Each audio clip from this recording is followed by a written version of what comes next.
Oh, sorry, Afro. You kind of caught me off guard. I was just listening to one of my favorite songs by Ice Cube. How can we help you today, Afro?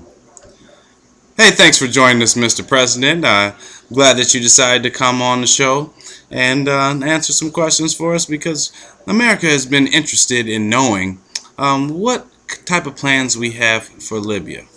Can you please get into that a little bit for us? Afro, the last time I was on your show, I said please stop asking those such directed questions. So I will not be answering that, but I can guarantee you that we won't be putting troops on the ground. Now, Mr. President, we all know that there's been some real problems with the rebel forces, and we were just wondering if where it's going to be contained and we can possibly get out of this mess. Afro, trust me, all things are safe. All things are in my hands, and like I said, I will never hesitate to use our military decisively for our interests and along with our allies' interests. Does that answer your question? No, but I'm going to leave it alone because that's about all I believe I'm going to get out of you.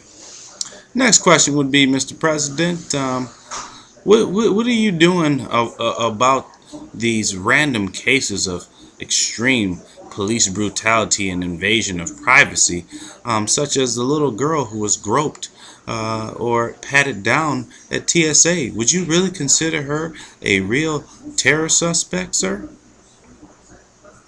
Afro, we have to put things like this in place in order for our country to be safe. That's why I've made the executive decision to continue along with the former administration's policies on keeping the country safe through the deployment of TSA and the National Security Agency and FEMA, because we have to keep you vermins alive, because we have to keep you secure. We're vermins now, Mr. President? I thought we were citizens of this great nation. Correction, Afro. Once great nation. Thank you for clarifying that, Mr. President. What else can we talk about with you during your just busy schedule? I know you have quite a bit of things to consider and put in place at this point in time, sir. I guess this is probably my last question for you because it is getting late out there in Washington. What can you tell us about the recovery here in America? You don't see the recoveries? Afro, you don't see the recovery? We are increasing jobs everywhere. The private sector is doing really great. Well, why is the World Bank president saying that we are one crisis away from losing a generation, sir? Because, Afro, we tell you what reality is. It's not what you see outside. It's not your neighbor's house foreclosing. It's not you not being able to pay your bills. It's not the price of food going up astronomically. We tell you what reality is. And our reality is everything is fine. Boy, that's insightful, Mr. President. Thank you for letting us know that you're screwing us. Did you get on here just to make fun of me, Afro? Absolutely. And on that note, I'm going to let you go, Mr. President. Thanks for checking in with us. We always enjoy having you on the show. Oh, not a problem. As long as you people realize that I'm screwing you, more power to you. And I'll be back. I'll be back.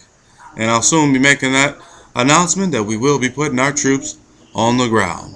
So you keep tuning in to Fox News because that's our main propaganda machine. And enjoy it while it lasts.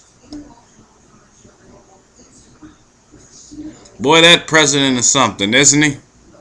Thank you for joining us, Mr. President. Well, folks, thanks for watching. This has been another episode of Telling It Like It Is News, April 19th.